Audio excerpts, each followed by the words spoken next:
ನೋಡಿ, ರಾಜಕಾರಣಕ್ಕೋಸ್ಕರ ಟೀಕೆ ಮಾಡಬಹುದು, ಮಾಡಲಿಕ್ಕೆ ವಿರೋಧ ಪಕ್ಷದವರಿಂದ ನಾವು ಬಜೆಟ್ಗೆ ಬೆಂಬಲ ಕೊಡಿ ಅಂತ ನಾವು ಅವ್ರಿಗೆ ಕೇಳ್ಬೋದು. ಆದರೆ ಅವ್ರು ಬೆಂಬಲ ಕೊಡುವಂಥದ್ದು ವಿರೋಧ ಪಕ್ಷದ ಕೆಲಸ ಅಲ್ಲ. ವಿರೋಧ ಪಕ್ಷದವರು ಎಲ್ಲಿ ನಮ್ಮ ಬಜೆಟಲ್ಲಿ ಏನೆಲ್ಲ ನ್ಯೂನತೆಗಳಿದ್ದಾವೆ ಆ ನ್ಯೂನತೆಗಳ ಬಗ್ಗೆ ಅವರು ಪ್ರಸ್ತಾಪ ಮಾಡ್ತಕ್ಕಂಥದ್ದು ಅವರ ಹಕ್ಕು, ಅವರು ಮಾಡಲೇಬೇಕಾದದ್ದು. ಆದರೆ ಅವರು ಈ ರೀತಿ ಸಾಬರ್ ಬಜೆಟು, ಆ ಬಜೆಟು, ಈ ಥರ ಒಂದು ಕೆಳಮಟ್ಟದ ಟೀಕೆಯನ್ನು ನಾನು ಅವರಿಂದ ನಿರೀಕ್ಷೆ ಮಾಡಿಲ್ಲ.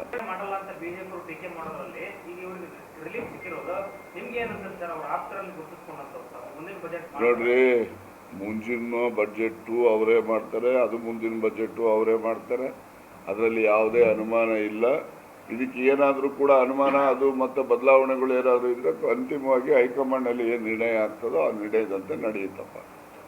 ನಾವೆಲ್ಲ ಕೂಡ ಅವರೇ ಇನ್ನೂ ಇರಬೇಕು ಅಂತಕ್ಕಂಥ ಆಶಯವನ್ನು ವ್ಯಕ್ತಪಡಿಸಿದ್ದೇವೆ. ಅಂತಿಮವಾಗಿ ಕಾಂಗ್ರೆಸ್ ಪಕ್ಷದ ಹೈಕಮಾಂಡ್ ನಿರ್ಣಯ ಮಾಡುತ್ತೆ.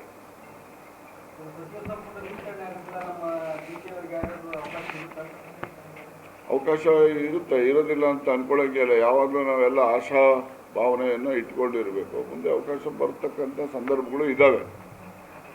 ಈಗಾಗಲೇ ನಮ್ಮ ಉಪಾಧ್ಯಕ್ಷರು ಸನ್ಮಾನ್ಯ ರಮಣಿಯವರು ಕೂಡ, ಅವರು ಉಪಾಧ್ಯಕ್ಷರಿದ್ದಾರೆ, ಅವರು ಕೂಡ ಸಚಿವರಿದ್ದಕ್ಕಿಂತ ಹೆಚ್ಚು ನಮ್ಮನ್ನೆಲ್ಲ ಅವರೇ ನಮ್ಮನ್ನು ಕಾಪಾಡುವಂಥವ್ರು. ವಿಧಾನಸಭೆಯಲ್ಲಿ ನಮಗೆ ರಕ್ಷಣೆ ಕೊಡೋರೆಲ್ಲ ಅವರೇ. ಸಚಿವರೇ ಹೆಚ್ಚು, ಅವರು ಹೆಚ್ಚು ಹೇಳಿ ನೋಡೋಣ. ನಮಗೆ ರಕ್ಷಣೆ ಅವ್ರು ಕೊಡೋರು. ಅದರಿಂದ ಸಚಿವ ಸ್ಥಾನದಿಂದ ಮೇಲಿರ್ತಕ್ಕಂಥದ್ದು ಅವ್ರ ಸ್ಥಾನ.